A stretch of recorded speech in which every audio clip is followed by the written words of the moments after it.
तो संसद में महिला आरक्षण संशोधन बिल पारित नहीं होने के बाद सियासत अपने चरम पर है। बीजेपी लगातार विपक्ष पर हमलावर है। वहीं भोपाल में भी बीजेपी ने जन आक्रोश महिला पदयात्रा निकाली। पदयात्रा में CM doctor Mohan Yadav, BJP प्रदेश अध्यक्ष हेमंत खंडेलवाल समेत मंत्री, सांसद और महिला मोर्चा की बड़ी संख्या में कार्यकर्ता शामिल हुए। पदयात्रा एमवीएम कॉलेज ग्राउंड से शुरू होकर लोक भवन होते हुए रोशनपुरा चौराहा पहुंची, जहां मुख्यमंत्री ने काले गुब्बारे उड़ाकर पदयात्रा का समापन किया। इससे पहले आयोजित सभा को संबोधित करते हुए मुख्यमंत्री ने कांग्रेस पर जमकर निशाना साधा। उन्होंने कहा कि नारी सब कुछ भूल सकती है, लेकिन अपना अपमान कभी नहीं भूलती। कांग्रेस और उनके सहयोगियों ने महिलाओं के अधिकार से जुड़े बिल गिरने पर खुशियां मनाई। उन्होंने कहा कि महिलाओं के अधिकारों को कुचलने के विरोध में विधानसभा का विशेष सत्र बुलाकर निंदा प्रस्ताव पारित किया जाएगा। ज्योतिबा फुले नारी समानता के लिए लड़ाई प्रारंभ की उन्होंने, इसलिए उनका वो संघर्ष याद रखें। डॉक्टर भीमराव अंबेडकर बहनों के अधिकारों को दिलाने के लिए उन्होंने लड़ाई प्रारंभ की। महात्मा गांधी से लगा करके हमारे अपने अटल बिहारी वाजपेयी, वर्तमान के प्रधानमंत्री नरेंद्र मोदी जी, जोरदार अभिनंदन करो प्रधानमंत्री नरेंद्र मोदी जी का। उनके शब्दों में मैं एहसास करता हूं कि नारी सब भूल जाती है, कभी अपना अपमान नहीं भूलती है। ये हमको याद रखना है।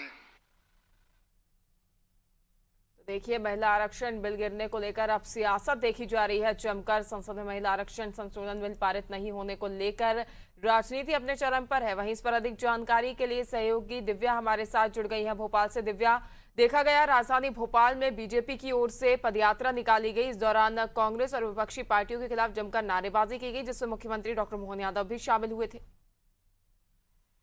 जी बिल्कुल पल्लवी, ये जो आधी आबादी है, महिलाएं हैं, वो ताकत है जिसकी मेहरबानी जिस दल पे हो जाएगी, राजनीतिक दल पे, उसको सत्ता की चाबी मिल जाएगी। और यही कारण है कि राजनीतिक जो योजनाएं हैं जो महिलाओं के लिए बनाई जाती थी, उसके बाद अब महिला आरक्षण को लेकर जमकर बहस शुरू हो गई है। संसद में जिस तरह से ये बिल गिरा है 33% आरक्षण का, उसके बाद अब ये जो लड़ाई है वो सड़क तक पहुंच गई है। और आज आपने देखा कि किस तरह पूरी बीजेपी आज सड़क पर थी, कांग्रेस और विपक्षी दलों को घेरती नजर आई और उनको कहीं ना कहीं कटघरे में खड़े करते हुए नजर आए कि अगर ये बिल पास हो जाता, 33% आरक्षण का बिल पास हो जाता, तो आज शायद तस्वीर दूसरी होती। जो महिलाएं हैं वो राजनीतिक दखल रखती और 33% आरक्षण के साथ विधानसभा और संसद में उनका दखल बढ़ता, लेकिन ऐसा नहीं हुआ। हालांकि विपक्षी अपने अलग जो है उनका अलग कहना है, उनके अलग दलीलें हैं।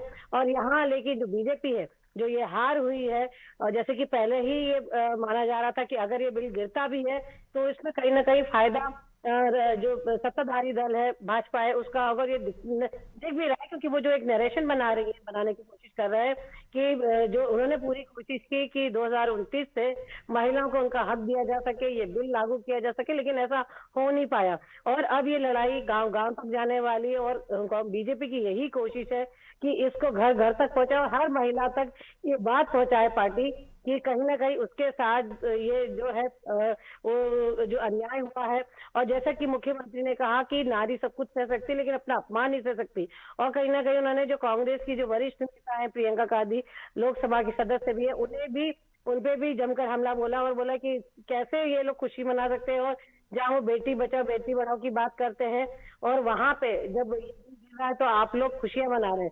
तो तमाम तरह से उन्होंने आरोप लगाए हैं और इसी के साथ ये भी कहा है मुख्यमंत्री ने कि इस बात को लेकर जो ये बिल गिरा है और विपक्ष के कारण जो है ये बिल पास नहीं हो पाया, इसको लेकर विधानसभा में तो सत्र बुलाया ही जाएगा। इसके साथ नगर निगमों में भी विशेष सत्र बुलाया जाएगा और इस बात का निंदा प्रस्ताव पारित किया जाएगा कि ये बिल गिरा।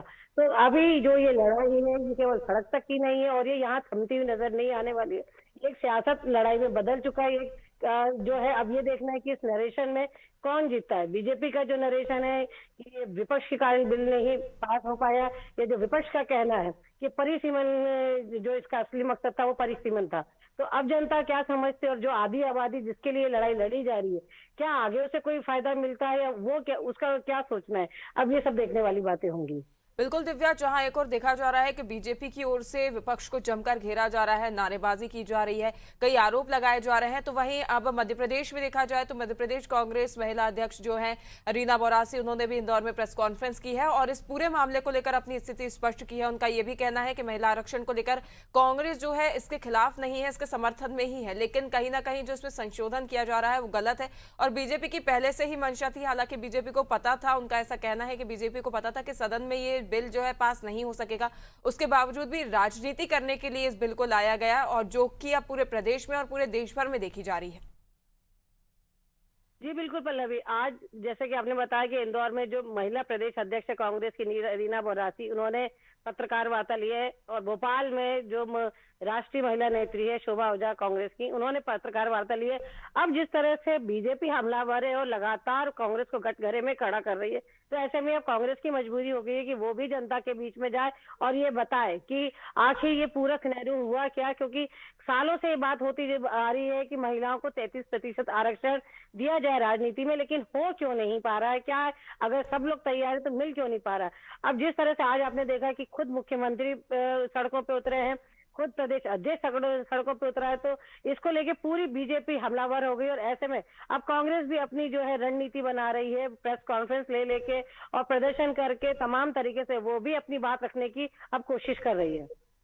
तो बिल्कुल अब सियासत अपने चरम पर है प्रदेश में भी, जहां एक और सत्ता पक्ष जो है विपक्ष को घेरने में लगा हुआ है, तो वहीं विपक्ष भी सत्ता पक्ष पर काफी आरोप प्रत्यारोप लगा रही है। अब देखने वाली बात होगी कि जो विशेष सत्र बुलाया जाता है इसमें कितनी बहस देखने को मिलती है, कितना हंगामा देखने को मिलता है। दिव्या, आपका जुड़ने के लिए, जानकारी साझा करने के लिए बहुत बहुत धन्यवाद। तो देखिए, महिला आरक्षण बिल को लेकर सियासत देखने को मिल रही है प्रदेश भर में।